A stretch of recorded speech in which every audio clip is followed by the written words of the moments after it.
you get to keep that.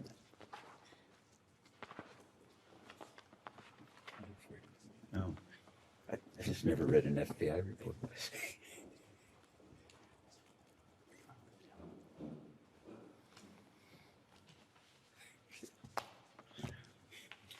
Go ahead.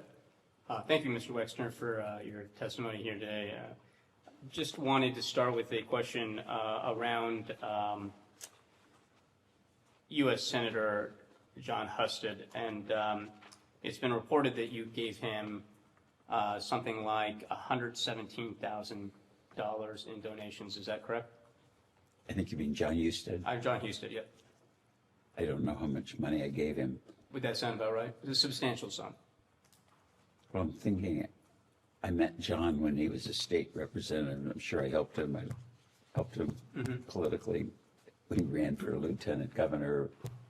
I probably contributed to senatorial campaigns. So is it possible over time I would have given him that much money? It is. Well, let me maybe be But more I don't accurate. I think remember it was recently reported that you gave him $117,000 sometime shortly before he voted no on releasing the Epstein files. Would that sound familiar? No.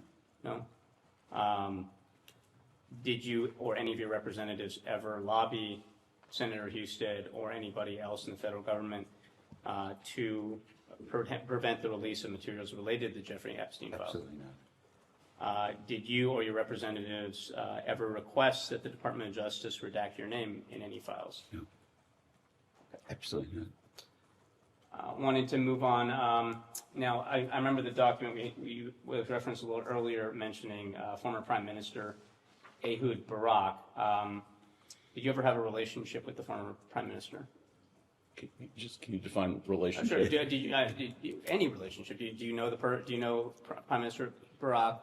How, if so, could you elaborate on how familiar you were with him? Well, I was only with him a couple or three times in my life. I happened to be in Israel when he was elected, but before he was sworn in as prime minister. We had a brief meeting in his political office. It wasn't the government office. May have met him in Israel when he was prime minister, but I don't recall. I know that I had dinner with him and I think his wife and daughter and Abigail in New York after he was out of office, I think. I don't think he was prime minister. Did you ever communicate with the Prime Minister outside of personal meetings, phone calls, emails? He came here once, I think, for Jewish community stuff, and we went to a football game. That's all I remember. Did you ever communicate by email or phone call or other correspondence? No, I don't think I ever had his address or phone number or email address or text number or whatever. Are you aware of the Wexner Foundation or any other trusts or foundations or organizations affiliated with you ever donating money to the former Prime Minister? No. Would it surprise you if I told you that an FBI report stated a report that the Wexner Foundation transferred at least $2.3 million in U.S. dollars to former Prime Minister Ehud Barak? Shocked. Shocked. I want to move to a different topic here. Are you familiar with the gentleman named Richard Adrian? Who? Richard Adrian. No. Do you remember anybody being a bodyguard from you by that name? No. No? 1991 to 1992? No. How many bodyguards have you had over the course of your career? I don't. Hundreds? Dozens? No, not hundreds, but I don't know. Dozens. Okay. Now, Mr. 50 or Adrian 60. reported that he had accompanied you between 1991 and 1992 when he was your bodyguard to Epstein's Palm Beach home. Does that sound familiar at all? Objection, that's not what it says. That he accompanied Mr. Epstein, Mr. Wexner to Epstein's property. No, it doesn't say that. Are you looking at the... EFPA 1249191? Yeah, it should. I don't have it in front of me, but No, it says that he did accompany him, and then it says the bodyguard was at the Epstein residence. It doesn't say the bodyguard was at the Epstein residence with Mr. Wexner. I'm sorry. Did you ever accompany the bodyguard to Epstein's Palm Beach home? Everywhere I went, I had security. And so would it surprise you then, I believe that this is correct, that the bodyguard said that he noticed a number of young girls there, noticeably young. You've never seen young girls at the Epstein property? I was only there once for an hour, and I was there with my wife and another couple. Okay. I have one last question, and then I'll kick it back. You mentioned a couple of times that you received $20 million for the mansion on 71st Street in Manhattan. How was that money transferred to you? I don't know. You don't know. Like, nobody, how do you know it was ever paid to you? Well, I guess Abigail would have known. Abigail wouldn't know? Whether it was a check, whether it was a money order, whether it was, a bag of money. I have no So idea. $20 million, and you just like take someone's say so for it? No, $20 million is a lot of money, and airplanes cost a lot of money too, and I don't know exactly how we pay for them, or if we sold an airplane, exactly how we get paid, but we've bought and sold personally a few airplanes, and you could ask me the same question. I don't know. And so I think we have a number of media references, New York Times, I think the Wall Street Journal, Bloomberg, all noting that no cash was transferred at the time of a essential transaction. No exchange of money was noted at the time. So do you have any records, like after the fact, after you learned that Jeffrey Epstein, as you put it, stole from you, did you ever look into how that money was transferred to you? No. No? Didn't strike your interest, even though you knew that Jeffrey Epstein was stealing from you? Once I knew he was stealing from me, it was, again, my wife is a very competent business attorney. We have good accountants. I believe good counsel, and that's not what I do. And I don't go back and, if I fired somebody in the business, I didn't follow them to see if they behaved badly again. They were done. That's just Let me then follow up and ask, did your wife ever mention to you how the money was transferred? No. Or that it was transferred? Objection as to spousal privilege, but he's already answered. All right, thank you very much then.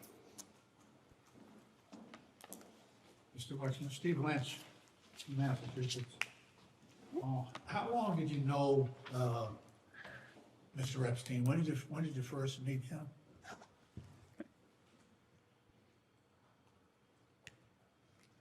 I think they asked me that question earlier before you joined this group.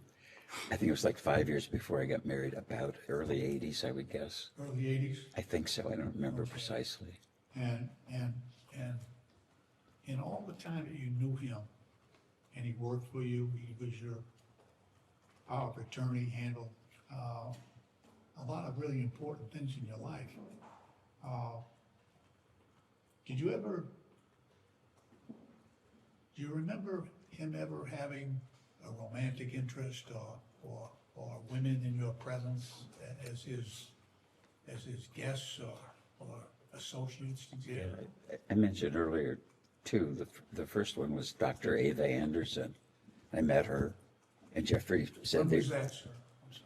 when I first met her, whenever that was, So 80s? early 80s. 90s, yeah. And my understanding, because meeting her, is that Ava was a very attractive woman. I think she was in med school, so yeah, and so she was a serious person, and Yeah. she is a serious person. She's an oncologist. She's married. She has children. I get you. And then I don't know how many years later he broke up with Ava, and Glenn came into his life probably about the time I got engaged, and When was that, sir? I got engaged I got engaged on September 8th, 1992, because I got engaged on my birthday. And so at that point, Mr. Epstein's relationship with Ghislaine Maxwell was romantic at the time. It was about then that I met her, and they said they were going to get married. And it was, I was getting married. Jeffrey was getting married, so it seemed like, everybody was going to be in Happy Valley in terms of their life. And both women, they were grown-up women. Ghislaine is exactly the same age as Abigail, and very smart. She said she was like an honors graduate of Cambridge or Oxford, quite charming and, English accent and an attractive woman. So I was very happy for them. Do you ever remember spending time with Epstein, any of his other romantic interests or girlfriends, especially younger women, in your presence? No, there were no others that I was present or mentioned. Ever in his presence with women who may have been of teenage or minors? I thought about that. What did I miss about this guy? And I don't think I was ever with him, or he was ever with anyone.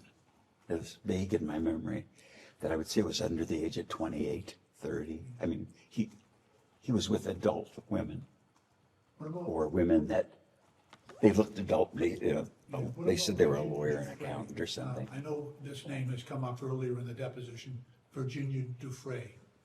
Jeffrey, I'm sorry. Do you recall ever meeting her in Jeffrey's presence? Absolutely never. I don't. Or Virginia Roberts, I think her maiden name was? No, Okay. absolutely not. How about Miss Farmer? I thought Miss Farmer might have made allegations about something that happened here on your property. We've actually covered it. It wasn't his property, it's an adjacent property. An adjacent property. Thank you for the clarification. Or certainly, No. on the, next door. No, never. Was that Mr., Kessler, whose property is next door? I'm sorry. my friend was business partner in New Albany, Jack Kessler.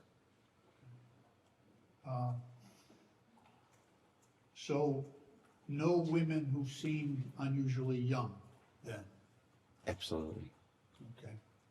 We also understand from your counsel's proffer that you interacted with a number of other prominent people who knew and had dealings with Epstein, including Prince Andrew, various professors at Harvard, perhaps a sultan of some sort in Dubai, perhaps Howard Lutnick.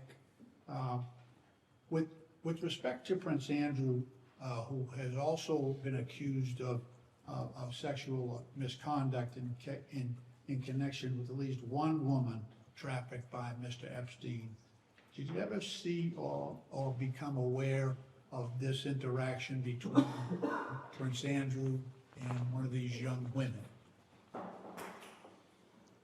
I never met Prince Andrew, so I wasn't aware of anything other than No chatter about that in terms of you're dealing with either introduced by Mr. Epstein or by Ghislaine Maxwell. That whole interaction between those two and Prince Andrew. You have any knowledge of that? I had no conversations, interactions with Prince Andrew about women or anything. I had one brief, like 2-sentence phone conversation. He called me here in Columbus. And what was that for? To me, it's a funny story. I'm getting ready to go to work. I think I was in the garage, and my wife or somebody came out and said, "You have a phone call." Maybe it wasn't my wife, but it was somebody. And they said, "It's a guy that says he's the Duke of York." And I thought, the Duke of York, what the hell is that? So I went in the kitchen, hello, and this is Andrew. I don't think he said this is Andrew Duke of York. This is Andrew Windsor or whatever he called himself. And I said, hello. And he said, I helped my mother buy her airplane. And I know that you buy and sell airplanes. So if I could be of service with you in airplane transactions, I could help.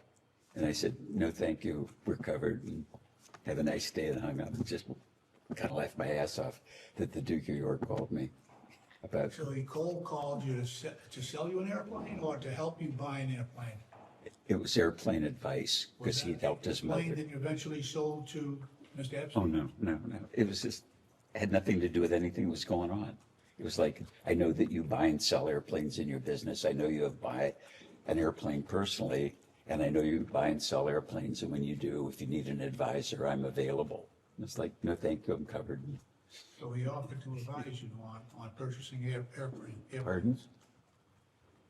Did he? He offered to advise you? I'm just trying to understand why the Prince of York would be calling you about buying. Yeah, me too. It was like out of the blue. I mean, you could have called me up that day and said you were the Prince of York and you want to advise me on my lunch or something. I was like, what the hell is this?